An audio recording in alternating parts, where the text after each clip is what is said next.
the Johnson Wax Program.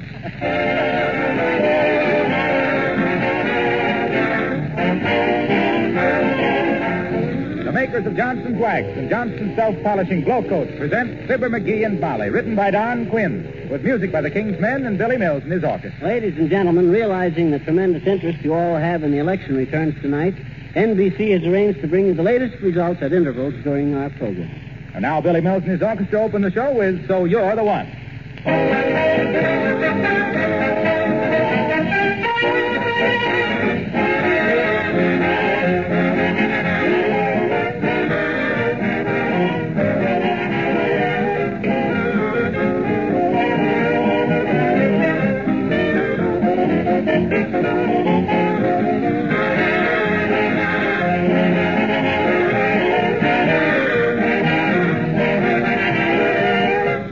When you walk on wax, you save your floors. You've heard me say this before, but I like to repeat it because it illustrates so clearly the protection offered by genuine Johnson's Wax. The reason why this famous floor wax saves work and saves money throughout the year.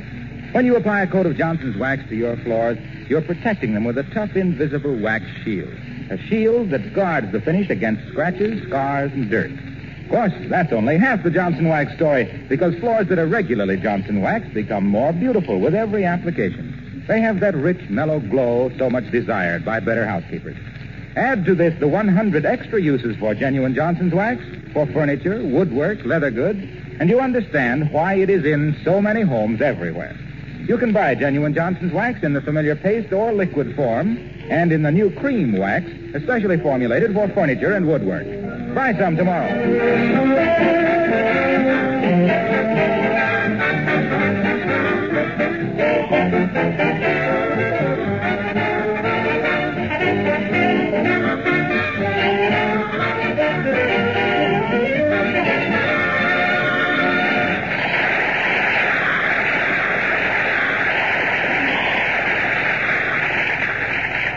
Well, the Good Government Club of Wistful Vista has offered $250 to the election officials who bring out the voters in their precincts 100%.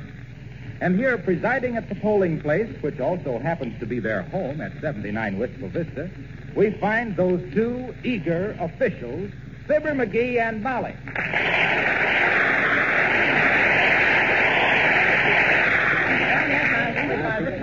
Well, now remember, McGee, What? as long as we're election officials, we've got to be absolutely nonpartisan. Okay, but who are we going to be nonpartisan against?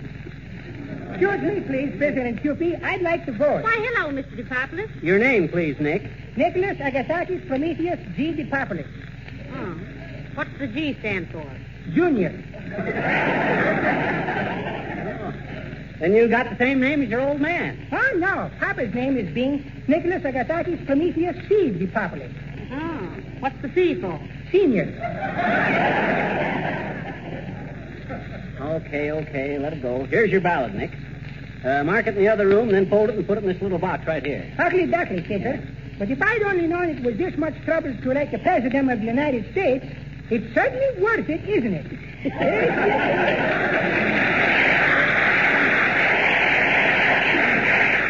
Imagine giving a dumbbell like him the vote, Molly. Well, the first time you voted, you weren't so smart either, dearie. Well, what did I do? You took a ruler and a pair of scissors with you. What? You said as long as you were going to split your ticket, you wanted it to look neat. That was before I knew how... I'll get it. Okay. Hello? Yes. 13th Precinct, polling place. Judge McGee speaking. No, we ain't allowed to give out any information. No, we don't know how the voting is going for any candidate. No. Oh, well, you'll just have to wait for the morning press, I guess. Yeah. Okay, Mr. Gallup.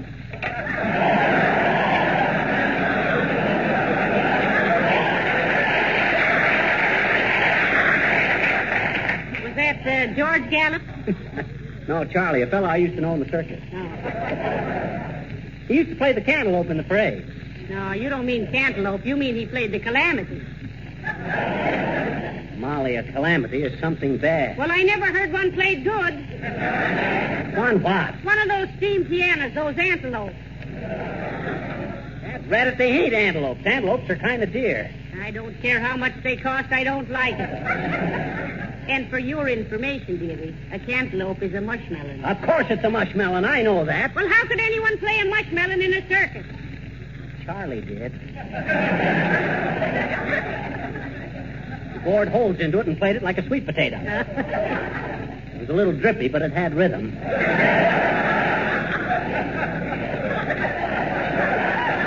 Never forget one time we played Mishawaka, Indiana, and Charlie couldn't find a cantaloupe for love nor money. Had to use a persimmon. Yeah, he played the parade all right, but his face was so puckered up he couldn't get near nobody for 3 weeks. Everybody thought he was going to kiss them. Well, so the following week we were... McGee, you know what you can get me for Christmas? No, what?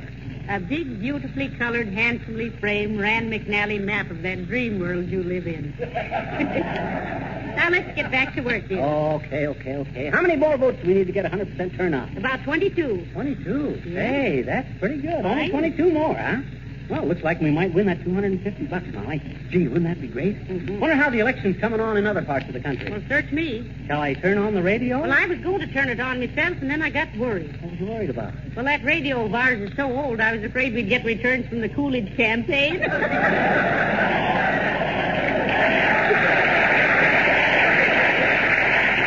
Well, let's try it. I'll get the NBC newsroom in New York. Quiet in the polling place, please. We're going to get some election returns.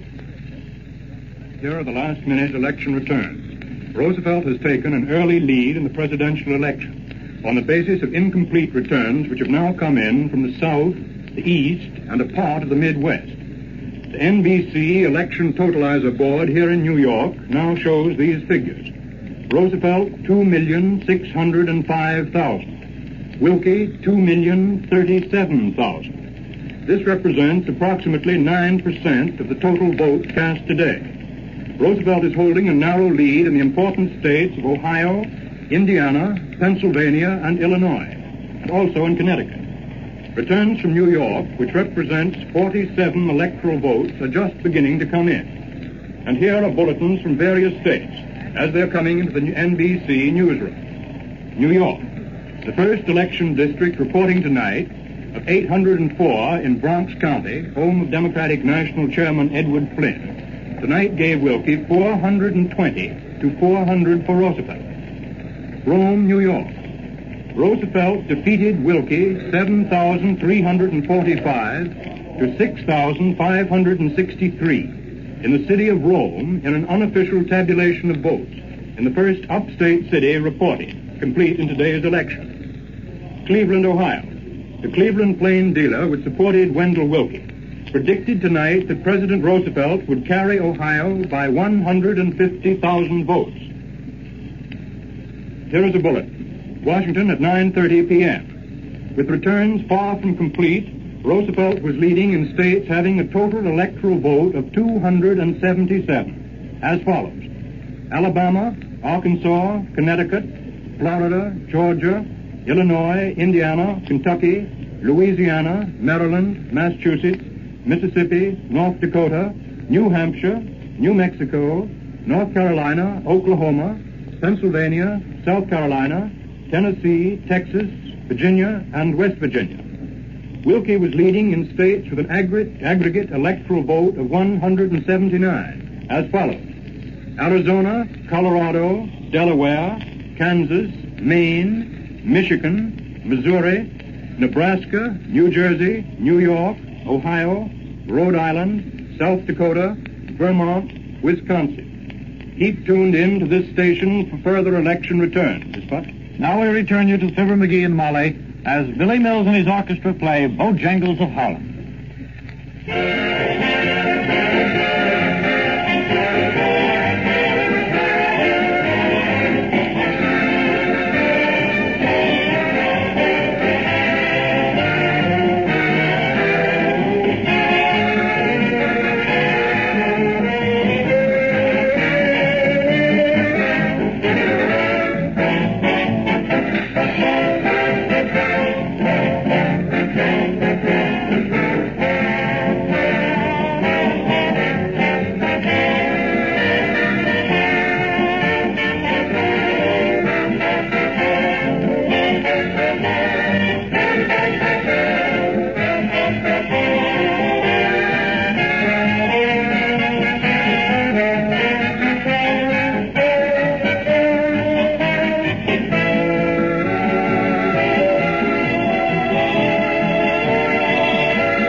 How does it look, Molly?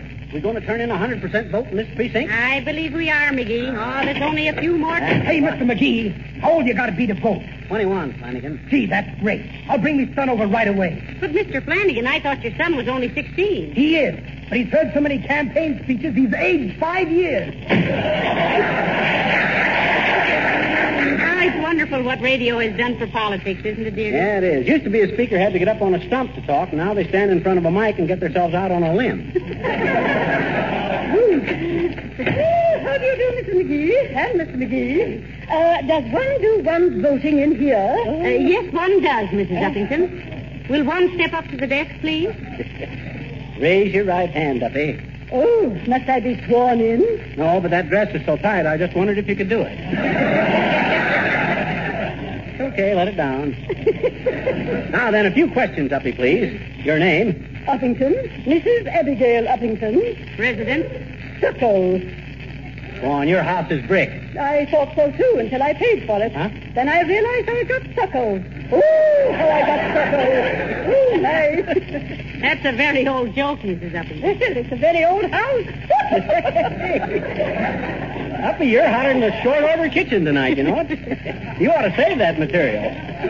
Indefinitely. I intend to, Mr. McGee. You know, I expect to write someday. Oh, and you'll love it, too, Uppy. I remember when I learned to write. The teacher says to me... Please, Mr. McGee. Enough of this. My ballot, please. Just a moment, Mrs. Uppington. Your age, please. I am 50... let us just say over 21. Oh, now, Uppy, not you. Yes, really I am, Mr. McGee. Notice the way I did that? No, I realize I have the face of a young girl. Well, you'd better give it back to her. You're getting it all wrinkled.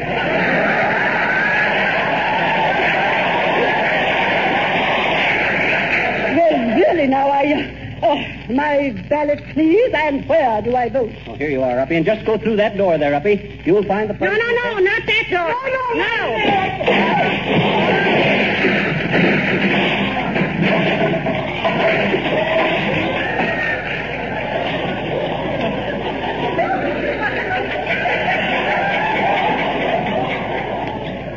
Hey, Molly. Yeah?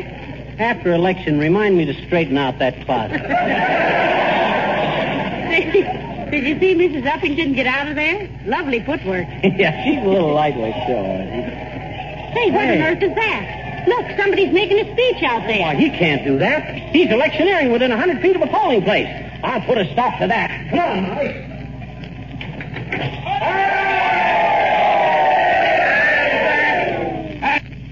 Hey, my friends, the Johnson self-polishing glow coat of people's choice should be elected to office.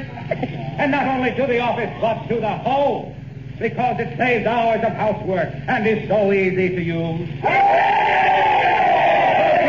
Glow coat requires no rubbing and no buffing. And gives new luster and beauty to your kitchen linoleum. That is why I say, vote for Johnson's self-polishing glow coat, regardless of party. And if you must have a party, be sure and use glow coat, because all good parties wind up in the kitchen.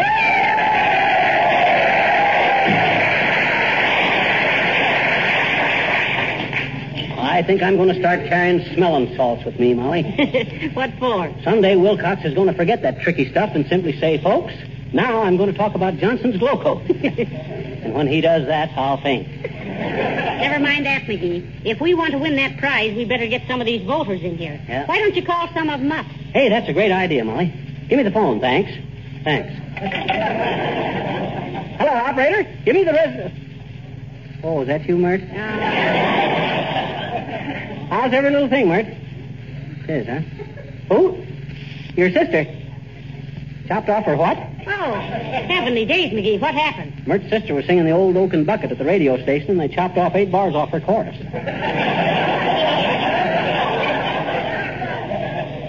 What say, Mert? Oh, our line is out of order, huh? Okay, Mert. Thanks anyway. Can you imagine that? Well, there's still time for the rest of the vote. Hello, Johnny. Hello, daughter. Give me a ballot. Well, okay, old-timer, here you are. A few questions first, though. Here's where we find out what his really name is, Molly. Yes. Name, please. Okay, old-timer, come on. What's your name? Couldn't tame, ask me again, I'll tell you the same. For goodness sake, don't be so coy, Mr. Oldtimer. If you don't answer the questions, you can't vote, you know. Oh, but darn it, daughter. Why have I got to give you all this information? To make your vote legal, old-timer. How do you know what's legal, Johnny? Who, me? Yeah. I've been in politics since I was knee-high to a ward heeler, old-timer. Committeeman, alderman, mayor. Why, when I was prosecuting attorney, lawyers from all over the country used to say my pleas to the jury were the prettiest they ever heard. Pretty Please McGee, I was known as. Pretty Please McGee, proclaimed by press and public the peerless prosecutor of pilfering pickpockets, political parasites, and perfidious persons performing petty peccadillos, putting prison pajamas on poker players, preying on poor punks with peculiar pasteboards and purloining property with prestidigitation, pleading with passion and pathos for poor people in pretty pickles, a peppy personality with a capital P, but here's more returns from NBC. Incomplete election returns are now available from 40 of the 48 states. And on a basis of these incomplete returns, President Roosevelt is leading Wendell Willkie in both the popular and the indicated electoral vote. States having 277 electoral votes are leaning toward Roosevelt. Willkie is holding a lead in states with an aggregate electoral vote of 179. The NBC election chart now shows 2,820,909 for Roosevelt, 2,229,322 for Willkie, with 10% of the total returns in. These are accurate figures based on news services. Manchester, New Hampshire. A neck-and-neck battle for New Hampshire's 4 electoral votes developed tonight as early returns trickled in from scattered communities in the Granite State, which 4 years ago staged the tightest finish in the nation in that presidential race.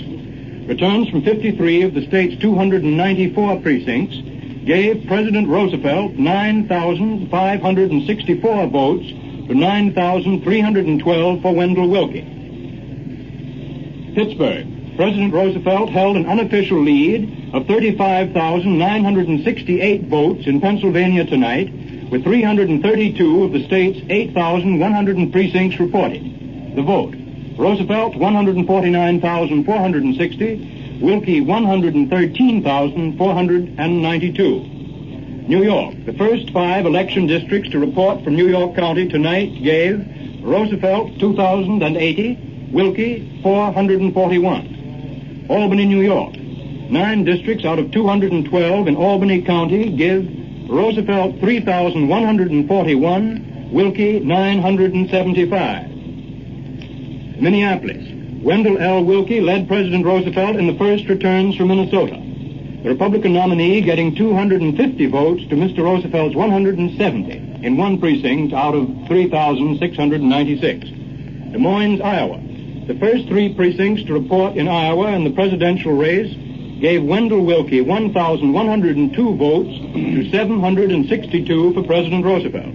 The returns were from Grundy County, which had a Democratic majority in 1936. Keep tuned to this station. Now we return you to Fibber McGee and Molly as the King's Men sing You Can't Tell a Man by His Hat.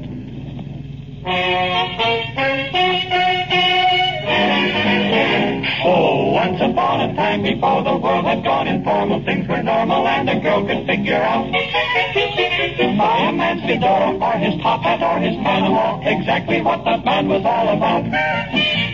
Bankers were conservative in black or brown or blue or gray. Actors were extravagant in green or something distingué. You could always recognize a carriage straight from poolroom guys, but now just look what's happened to the scene.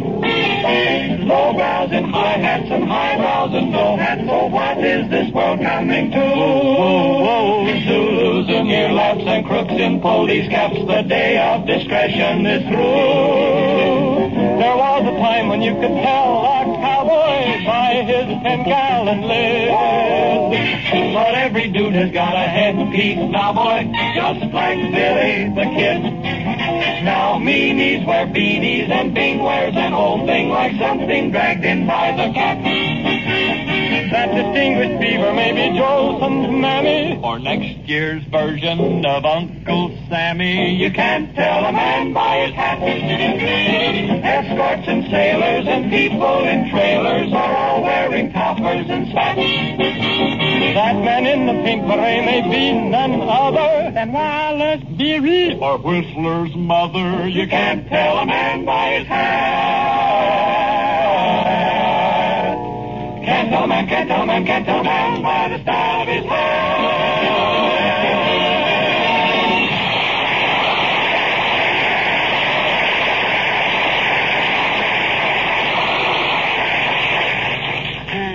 Well, okay there, Bud. Just fold your ballot and slip it into the ballot box there. That's all. You mean this great big box right here, Mr. McGee? Now, that's the one. Thank you, sir. You too, madam. Oh.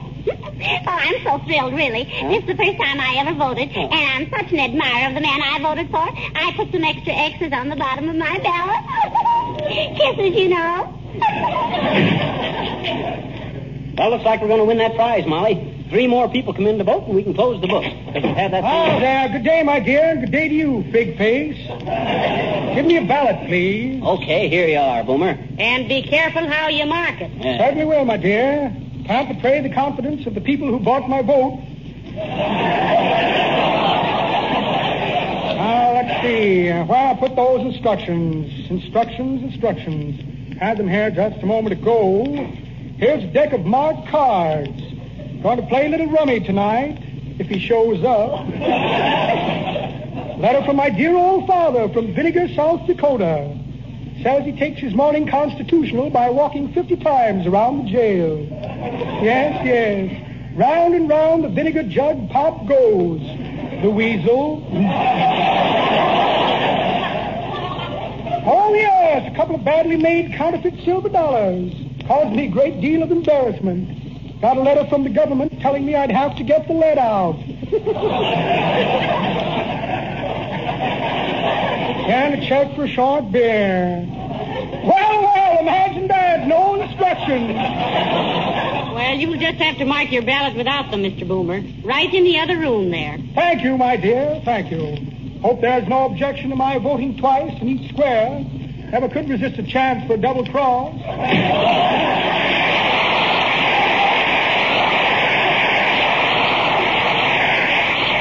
That guy's been on so many police blotters, he writes his name backward.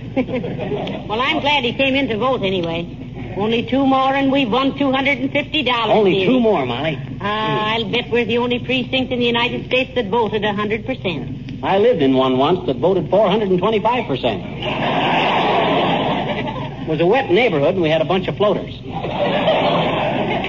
Oh, hi, McGee. Hello, Mrs. McGee. Hello, Mr. Gildersleeve. Come right in. Yeah. Oh, hi, Gildersleeve. Glad to see you. What'd you come in here for? To vote. Fine. Here's a ballot. Here's a pencil. Just take it in the next room. Oh, wait a minute. Don't rush me. Well, shucks, Gildy, you got to vote. Who says I got to vote? I'm an American citizen, McGee. Huh? Nobody can make me vote. Well, then what'd you come in here for? To vote. Good. Here's a ballot. Oh, no, you don't. You can't rush me into this. Rush you into this. Now, look, Gildy, as one American to another, I appeal to your patriotism. I appeal to your... Don't you wave the flag at me either, McGee. My forefathers were in this country long before yours. Oh, is that so? Yes, it is. My mother had 12 sisters in the DAR. Well, I knew you had aunts, Gildersleeve, but I didn't know what they were in.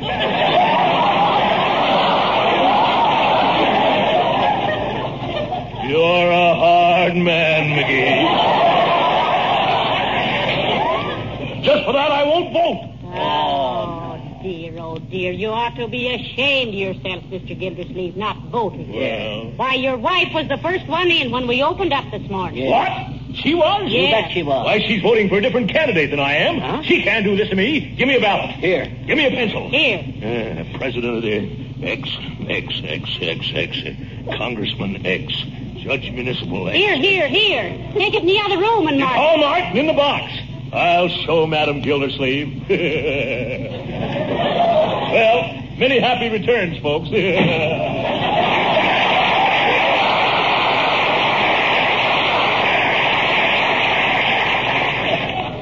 Many happy returns. Of all the corny... Oh, heavenly days, McGee. Look. Huh? Look what time it is. We have to close the polls in exactly 2 minutes. Oh, but we can't. There's still one voter that ain't come in. Nevertheless, we'll have to close. We've got to keep it legal, you know. Oh, but he can't do that to us. He's cheating us out of $250. Oh, come on, Bud. Whoever you are. That ratted luck. If he don't show up within 2 minutes, we're... Say. Good evening to the both of you. And a very good evening to you, sir. Hurry, McGee. Here you are, Bud. We'll just skip the questions. You only got a minute to make out your ballot. Me what? Your ballot. Don't stand there and argue. Hurry up. The voting booth is in the other room. We'll check your registration afterwards. I'm not here to vote, McCusker. Huh? I'm from the City Hall. Come to take your ballot box. Oh, dear. The polls are closed. Good night to you.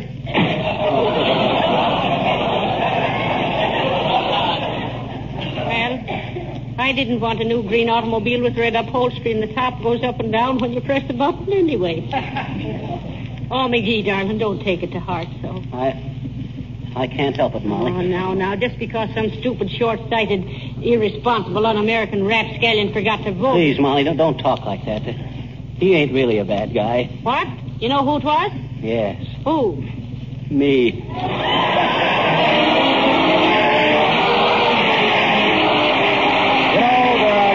Who have a small talent for one thing or another, painting or music or even amateur theatricals. We might occasionally do something that seems brilliant, but the next effort might be very ordinary.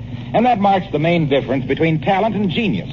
For with the artist who has genius, every effort is brilliant and surefire. It's that way in business, too. Some products are here today, gone tomorrow, whereas others are so consistent in quality and service that they become accepted as household standards.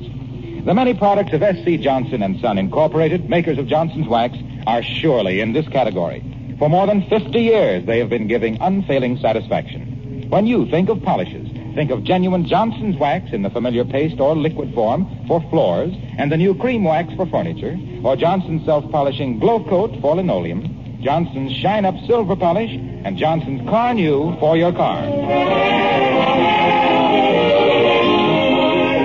Let's go to the Bijou Theater, McGee. Huh? They're giving election returns during the show. Oh, just like us, huh? Exactly. That's why I wanted to go. What you mean? What's there? Election returns and no time for comedy.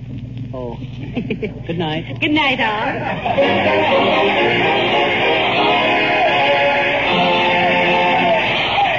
This is Harlow Wilcox, speaking for the makers of Johnson's Wax and Johnson's Self-Polishing Glow Coat, inviting you to be with us again next Tuesday night. Good night. Attention car owners. What product does two things at once? It's Johnson's Car New, the sensational new auto polish that both cleans and wax polishes your car in one easy operation. It used to take hard work and cost real money to do those two jobs, but with Car New, you can do them in half the time. Car New is a liquid that dries to a white powder. Wipe this powder off, and you'll say with car owners everywhere, your car looks like new when you use Car New. Buy a can tomorrow. Get your car ready for